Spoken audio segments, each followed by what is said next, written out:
নমস্কার, আপনারা দেখছেন তকমা নিউজ আর আমি অম্বর ভট্টাচার্য। আপনাদের জন্য আজ তুলে ধরব এমন এক বিস্ফোরক অভিযোগ। এতদিন বঙ্গ বিজেপি এবং অন্যান্য বিরোধী দল থেকে অভিযোগ তোলা হতো নির্বাচন এলেই তৃণমূল কংগ্রেস টিকিট দেওয়ার নাম করে টাকা তুলত, মানে টাকার বিনিময়ে টিকিট দিত তৃণমূল কংগ্রেস। এমনই অভিযোগ থাকলেও কিন্তু কোনো সেভাবে প্রমাণ ছিল না কোনো রাজনৈতিক দলের কাছে। আজ এমন একটা ফোন কল রেকর্ডিং শোনাবো যেখানে বিজেপি দলের টিকিটের বিনিময়ে 1,00,000 টাকা করে চাওয়া হয়েছে। রাজ্যের বিরোধী দলনেতা শুভেন্দু অধিকারী এবং প্রাক্তন বিজেপি রাজ্য সভাপতি এবং সাংসদ সুকান্ত মজুমদারের ঘনিষ্ঠ প্রীতম সরকারের বিরুদ্ধে অভিযোগ তুলেছেন এনডিএ জোট সঙ্গী হিন্দুস্তানি আওয়াম মোর্চার অর্থাৎ হামের রাজ্য সভাপতি শতদ্রু রায় চট্টোপাধ্যায়।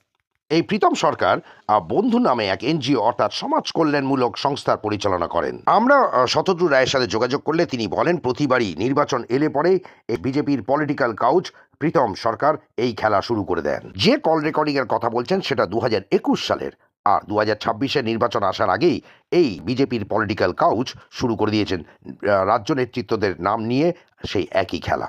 শুনুন শতদ্রু রায় আমাদের কি বলেছেন। হ্যাঁ, 2021-এর এবং রিসেন্ট আবার হচ্ছে সেই নিয়ে আজকে আমি সাংবাদিক সম্মেলন করছি দুর্গাপুরে 12টার সময়। আচ্ছা।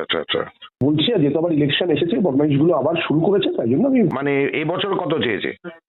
ওই ধরনেরই আলোচনা চলছে, তো বারবার প্রতিবারই এরকম পলিটিক্যাল ব্রোকারদের এইসব নোংরামি শুরু হয়। একদম প্রেস মিট শুনুন 2021-এ কি বলেছিল প্রীতম সরকার। সরকার। বাড়িতে জগদ্ধাত্রী পুজোতে গেছে, বলছি যে আজকে 9টা থেকে ওই সুকান্তদার সাথে আমার একটা মিটিং আছে, ওখানে ওই হামের ওই ব্যাপারটা প্রস্তাবটা দিল।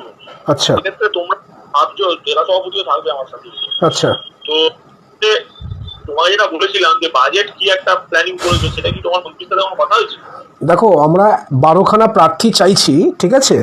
এবার সেখানটাতে তোমরা কি কত কি বলছো সেটা বলো আমাকে ঠিকঠাক করে। তারপর ঠিকঠাক বলো, আমি তোমাকে আগেই বলেছি আমাদের অত ক্যাপাসিটি নেই। কি বলি বলো না? তাও একটা মোটামুটি একটা আন্দাজে বলো না, আন্দাজ করে বলো। কিন্তু দেখো প্লিজ, অমনি বললে আমরা পারবোই না, তাহলে এমন কোনো কিছু বললে আমরা পারবো না। দেখো সত্যি কথা আগের থেকে বলে দেওয়া উচিত, সম্পর্ক আগে, ঠিক আছে? তুমি 12টা হবে কিনা জানি না, পার ক্যান্ডিডেট 1,00,000 টাকা করে তো দাও। পার ক্যান্ডিডেট 1,00,000 টাকা চাপের হয়ে যাবে। একটু তুমি অ্যাডজাস্ট করে সেটা কথা বলো না, একটু কথা বলো। আপনার সুকান্ত মজুমদারকে আমার কনভিন্স করতে হবে। আমার কি আছে, আমার তো কোনো ব্যাপারই নেই, আমার কনভিন্সের ব্যাপার আছে, আর তো কিছু। আচ্ছা, আর আমার সিটটা কি ভালো সিট হতে পারে? কি হতে পারে না, একদম হবে, এবং সেখানে জেতানোর মানে যত রকম চেষ্টা সব করা হবে। দেখো, আমি চাই শঙ্করদা তুমি যেন আমাকে সাপোর্ট দাও, ঠিক আছে? যেহেতু শঙ্করদা জেলা সভাপতি, ঠিক আছে? সেই সাপোর্টটা না পেলে কিন্তু আমি পারবো না। প্লাস তুমি যাদের সঙ্গে বলছো যেটা সেটিং করে এই যে অন্তর গোষ্ঠীদ্বন্দ্ব আছে, এগুলোকে এনকাজ করতে হবে। হুম আমাদের